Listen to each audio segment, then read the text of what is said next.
Alex Gibney claims to be a documentarian. But Alex Gibney's idea of a documentary on the Church of Scientology? Start with a book written by his buddy, Lawrence Wright. Disregard that the book was filled with unsubstantiated innuendo, unsupported rumors, and allegations so outrageous a federal judge dismissed them as baseless. Ignore the fact that the main source for the book was this man, Marty Rathbun, leader of a tiny failed cult whose members had all been expelled from the church for discreditable activities. Then spend 2 years in secret turning that book into a film, and never once present any allegations to the church. And to ensure that the media would consider it tweet-worthy, find an expelled and embittered former church member willing to make sensational claims, someone with a proclivity for lying and a bloated self-image with nothing to back it up.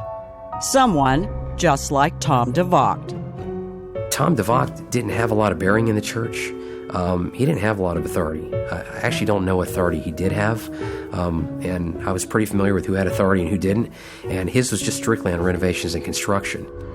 That's him, a construction guy who overstepped the bounds of his authority, created a series of financial disasters, and connived for years to cover it up. In a public announcement, Tom DeVocht gave the world a glimpse into the mentality behind his chronic deceit, the mindset of a criminal. "I would never even consider I was doing wrong," he wrote, "unless I was caught out, and then my only sorrow was for being caught." But before his deceptions were discovered, Tom DeVocht talked his way into supervising some of the church's various building projects. Colleagues would later discover that DeVocht was hiding his financial misconduct behind a complex web of lies. Tom DeVocht messed up a lot financially in the church when it came to construction renovations. There were 2 specific projects I was involved with. To say, I guess, that they didn't go well was an understatement. He had left this trail like slime. Things that had to be rebuilt, replanned, redone, refigured out, re-researched. And through his incompetence, because he didn't have a clue what he was doing, so he'd never get planning approved, never get budgeting done. He would just go ahead with projects and then constantly change them. I had the assignment of tallying up all the change orders for one of these projects that he was working on, and it was astronomical. Over expenditures in terms of hundreds of thousands of dollars in one particular building. He had given authorization for things to be done that were not approved by the board, and it was very evident he was dishonest. And he thought he was above the law, and when caught out on such, he would lie. Bills would be coming in and he would cover them up. He was a financial nightmare. Among other financial misconduct, Tom DeVocht secretly signed contracts worth $10 million without church authorization. Committed to a multi-million-dollar loan guarantee, sticking the church with the tab when the loan defaulted. Engineered a disastrous land deal benefiting a known felon that cost the church $1 million. But DeVocht got a perk out of the deal. He scored tickets to a pro football game. All from a man who would later disclose this about his stunning lack of moral character. Lying was not wrong unless I was caught out and couldn't lie my way out of it. And when piles of bills and internal audits made it impossible to hide the truth any longer, DeVocht admitted all in a public announcement. I operated insanely, spending money with no responsibility for what I was doing and no concept of the destructive consequences. Alex Gibney mentions none of this, nor does he mention that a closer look into Tom DeVocht's life reveals an even wider and more reprehensible pattern of undisclosed antisocial conduct. DeVocht stole cash from his bride's grandmother at their wedding. There really isn't anything much lower than stealing from my grandmother on our wedding day. It doesn't get worse than that. But then he sold 2 of his wife's cars without her knowledge while she was out of town. I returned home. My girlfriend picked me up at the airport. We drove back to my apartment. I turned to her and I said, "Where's my car?" And she looked at me. She went completely white in shock and said, "He didn't tell you? Are you kidding me? He didn't tell you? He sold your car." Just took it out, sold it, spent the money. And he squandered $100,000 of her inheritance without bothering to mention it. He would leech off of me and my family, who provided him an incredible life. Whether it was the Armani suits my mother bought him, the beautiful vacations that my family sent us on with them, and he took advantage of it. He betrayed me, he betrayed my family. But that was just a warm-up for what was to come. For Tom DeVocht not only steals money from women, he also likes to knock them around, including his own wife, whom he once violently battered. It was in a work setting, and I said something, and he didn't like it. And my hair was pulled back in a ponytail, and he grabbed the ponytail and whipped my head down towards the floor and dragged me, literally like a caveman, down a hallway until people started screaming at him and made him stop. Needless to say, that was the end of that marriage. But far from being remorseful about his violent streak, which extends to attacks on several colleagues, Tom DeVocht actually boasts about it. "I drove fear into people with my physical handling of people," he said. "I beat up some people." Most of it in tandem with that failed Texas cult leader, Marty Rathbun. In the last months when he was hooked up with Marty Rathbun, not long before he left the church, he became increasingly aggressive, increasingly bizarre, and violent. Rathbun and I, he admitted, were working together as close friends and beating up people. One of them, strangely enough, Marty Rathbun's sidekick, Mike Rinder. Mike Rinder, Tom DeVocht, and Marty Rathbun were not only violent to others, they were violent to themselves. It was strange. It was one incident where Tom DeVocht went into a psychotic rage and went down and saw Rinder and grabbed him, shoved him into an oleander bush, stumbled because Rinder tried to grab him. But then, so DeVocht, even more angry, started kicking him in the ribs and the side, and Rinder was begging for mercy. It was a gross scene until he was pulled back. It was just a psychosis.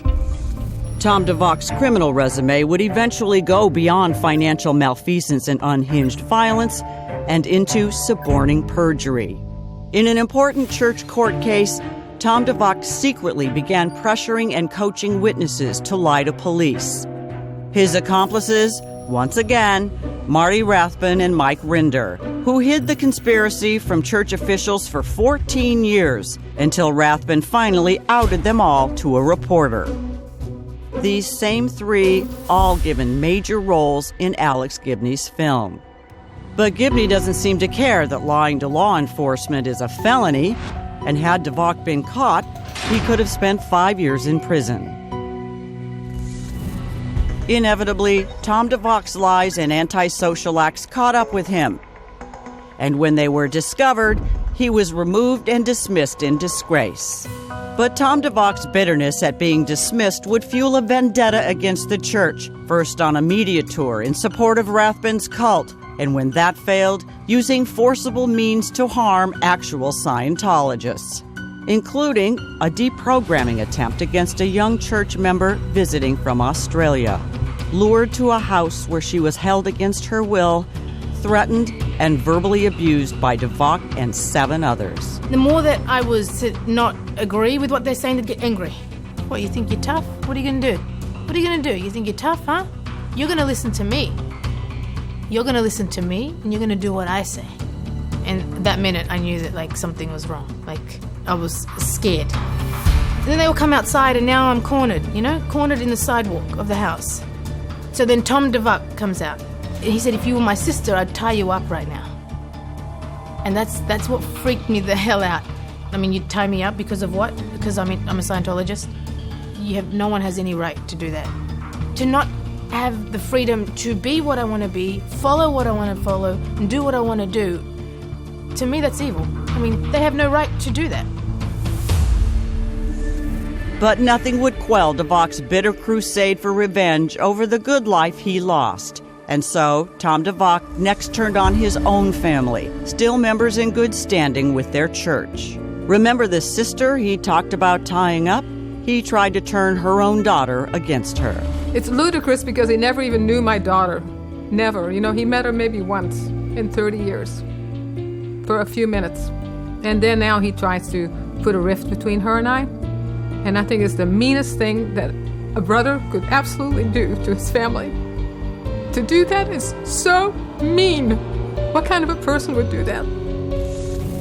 That's Tom DeVocht, a featured player and now spokesman for Alex Gibney's documentary, who repeatedly stole from his wife and her family, engaged in a ruthless campaign of violence against his colleagues, and through his willful incompetence, cost the church millions. I guarantee you right now the guy owes hundreds of thousands of dollars to people he's ripped off, people who he's conned. They've given him money. Whatever business endeavors he's tried to get into, they've all failed. He sucks off of people. He drains them. He cons them to believe in him in some way. They give to him. Give. He takes, and he never gives back, and he bombs every time, and he's a failure. Tom DeVocht, Alex Gibney's hard hat hustler. And so it goes with Alex Gibney's idea of a documentary, ignoring all evidence, court documents, police records, testimony of family, former friends and colleagues, anything that doesn't fit the story he wanted, while including only the long discredited fabrications of his small hand-picked crew of bitter expelled church members and their cronies. Remember this guy? The leader of that tiny failed cult? Shut the fuck up. I'm telling you. He has repeatedly admitted under oath to perjury. You'll also meet those this man calls his posse. His minion, Mike Rinder. He confessed under oath in a court proceeding that he couldn't even calculate the lies he told church officials before he was finally removed. And the drama queen, who regaled Alex Gibney with the tale of an escape that never happened. But Alex Gibney isn't revealing who his prized sources really are, and for obvious reasons. I think we got the story that we wanted. It's not the truth, it's Alex Gibney on HBO.